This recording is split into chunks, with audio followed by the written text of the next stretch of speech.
all you sports enthusiasts. Hello and welcome to my channel, Your Sports Huddle. I'm thrilled to have you all join me here as we dive deep into the world of football and cricket. Today, you're watching all things Team India's famous victory at the Oval. Right before we delve deep into it and give you a deep analysis of how it all happened, I thought it would be appropriate to just give you a bit of a brief as to who I am. My name is Puneet and I am a cricket fan by birth, and at the same time a football fan of Chelsea Football Club for the last 2 decades. I always thought that my first video will be about Chelsea, but again, what Team India did day before yesterday, I thought it'll only be appropriate to talk about the recent concluded test series in United Kingdom. So before we actually deep dive into how India conquered the 5th test match, which obviously has become a bit of a prestige now for every Indian, the way we've pretty much mashed England in all corners. Let's go back a little as to how it all started. Bangalore Royal Challengers have literally won their first IPL trophy, and the next thing we heard is our star batter Virat Kohli has retired from Test cricket also. A couple of days back, Rohit Sharma, who was the captain of this Indian cricket team, also did make an announcement in a press conference that he thought his time is up and he's only going to continue playing in white ball cricket in Team India's one-day team. So two of the stalwarts of this Indian cricket team, one being a captain, one a former captain, players who have won it everywhere for this team, are in a position where this Team India is going to rely on young, inexperienced, and players who haven't played in English conditions before for the very first time. India set foot in England, I think on a Saturday, if I'm not mistaken. Yes, it was a Saturday on the 7th of June, which is less than 2 weeks before they were to play their first game at the Headingley in Leeds. There were some bizarre, ludicrous predictions being made even before India had set foot in, and few of the notable ones came as Nasser Hussain saying India will lose the series 3-1, expected. They could have if they had not won the last game. Swanee saying 4-1. I was surprised. I was like, wow.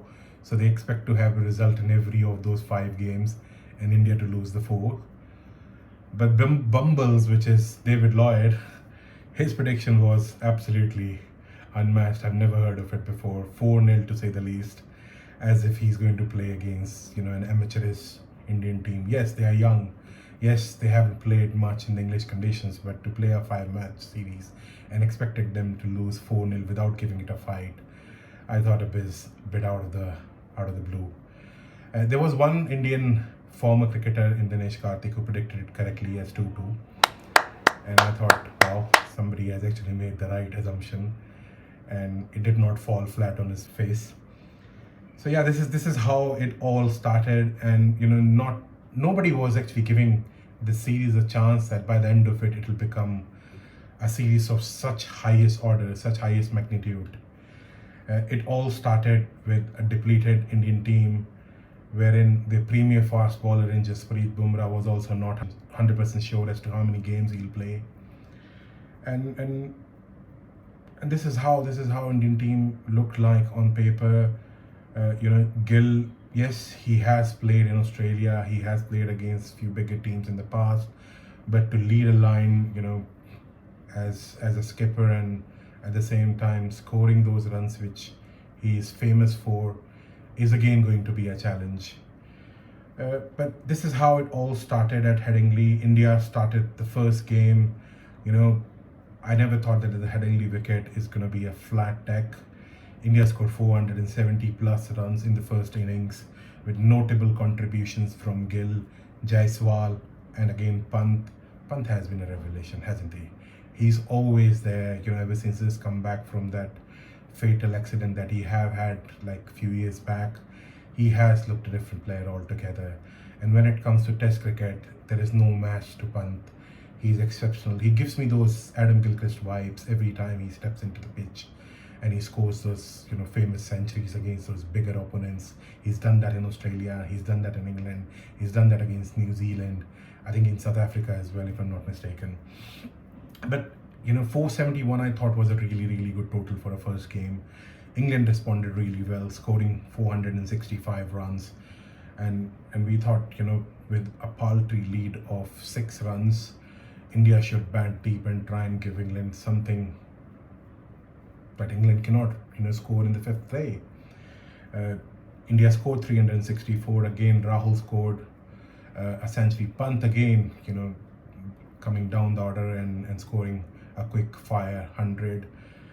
Gave India the chance, 370 plus runs chasing with 5 sessions to go. It's not going to be easy.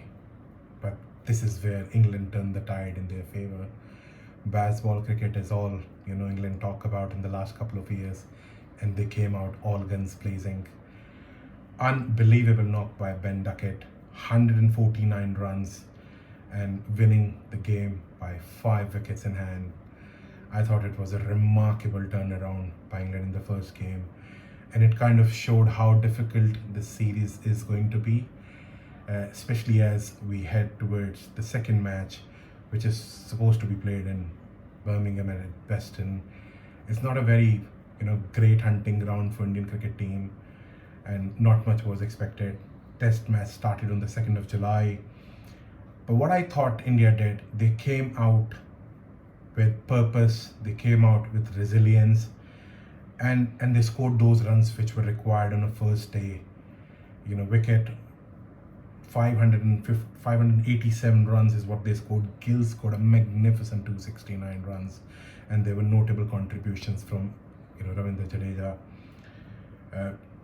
England came out bat first, scored 400 odd runs. Siraj was the pick of the bowlers. He took 6 wickets in the first innings, and mind you, India was not playing Jasprit Bumrah. He was being rested for that specific game. India came out again strong in the second innings, declared at 427 runs for 6. Once again, 160 plus by Gill. It was a mountain to climb at that stage for England. No matter how good a team you are, when you are chasing 500 plus runs on a fifth day track, it's always going to be difficult. It wasn't the 300 plus that you were chasing in the first test. India did really come back stronger in this game, and they won the game by 300 plus runs. My goodness, what a team performance that was. And second innings, the star was Akashdeep. 336 runs is what India won this game by. Incredible scenes in India, and those predictions may have gone the other way around if India was to perform the same way in the third test match. But this time around, it was in Lords. England won the toss. Again, England chose to bat. 387 is what they scored.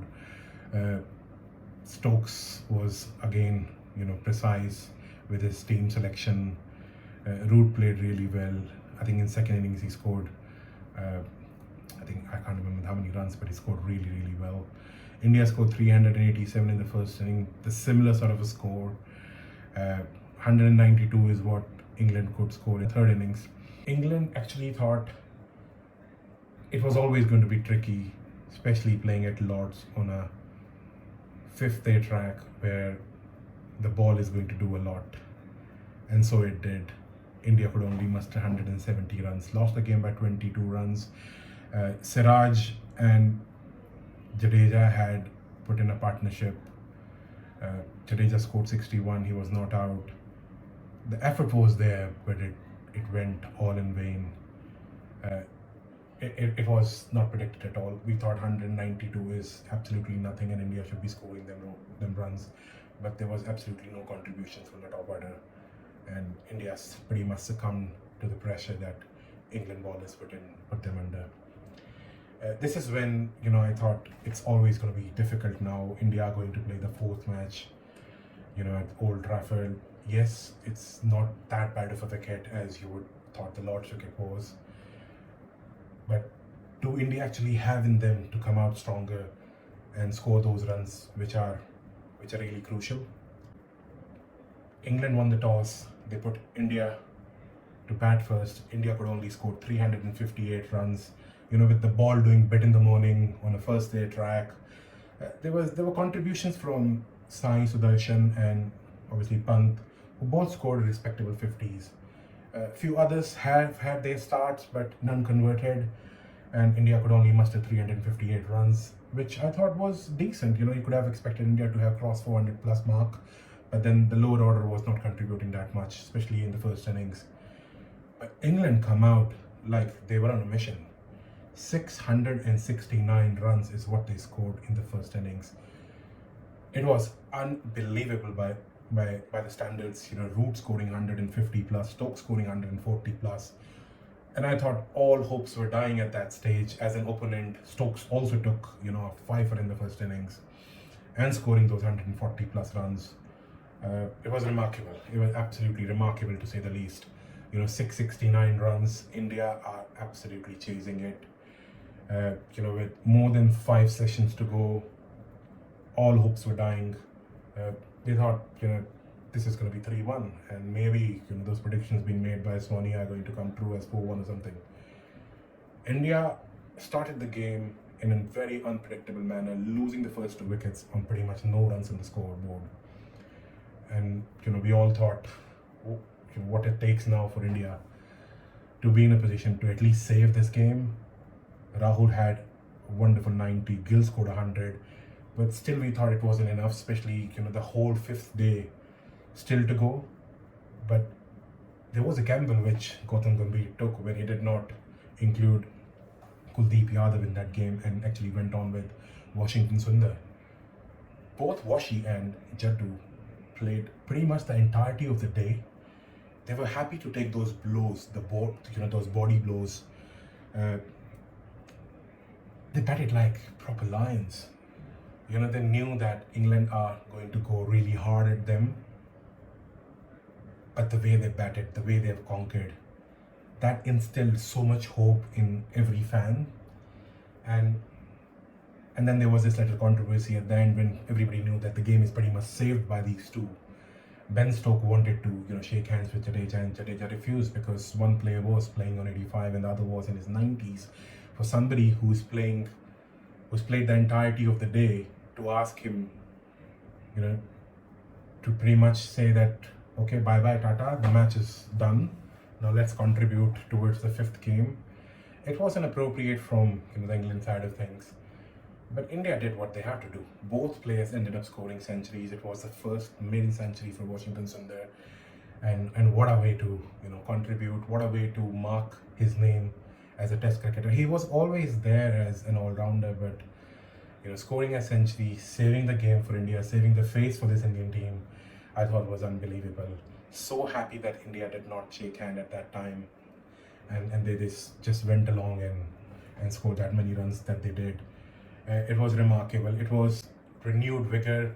It was unmatched determination and an unprecedented fight back. These were the little adjectives that I could think of. And I thought where tough is just the tip of an iceberg, which the team India was ready to conquer. And unbelievable it was, actually. And then came the final test match, started on the 31st of July. All hopes were on Jasprit Bumrah's presence, but again he was being asked to sit because of the workload. There was a green top. We expected it without Jasprit Bumrah. 5th test match, Ben Stokes was not playing, Jasprit Bumrah was not playing. England went with 3 fast bowlers. Atkinson, what a match he had. Chris Wokes was there. He again, when we came to the later part of this, you will realize what an incredible character and a fighter he is. England again won the toss, put India into bat on a green tack. 224 runs is all India could muster with a 50 from Nair, his first 50 in however many years. I don't even remember the last time he scored a 50.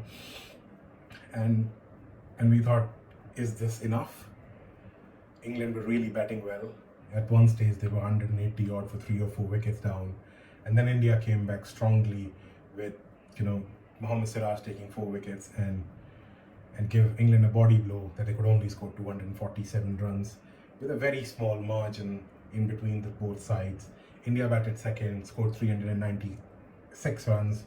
I know Jaiswal scored a century, Jadeja scored a 50, Sundar scored a 50, but I thought Akash Deep as a night watchman coming in, scoring those 60 plus runs really elevated this Indian team and gave them the belief that they could actually go on and win this game. 370 odd runs is what England were required to win. 373 to be precise. England came back with their Baz ball approach in the fourth innings, and Root and Brook absolutely destroyed the Indian bowlers. There was an incident where Siraj dropped a catch, and we thought with Harry Brook scoring a century, all hopes are pretty much done for the day. But then again, India came back. I mean, this series has been all about, coming back and forth, one team taking the advantage, the second team coming back. I thought, wow, man, it's something special. I never thought that this series is going to be of this highest order, which it actually was. And I'm sure even though, the series ended in 2-2 draw, it was a victory for this Indian team. Fifth morning, England needed 35 runs, 4 wickets in hand. And the Tiger, or they call it the Nawab of Hyderabad in Sairaj, came, took everything away from the home side, gave them a killer blow to say the least. He made the opponents dance to its tune by bowling his heart, his soul, and with a purpose to win India this game by 6 runs and drawing the series 2-2. I thought he was incredible. He was superb, and he showed that when it mattered the most, without Jasprit Bumrah, we could rely on him. Test cricket is so beautiful.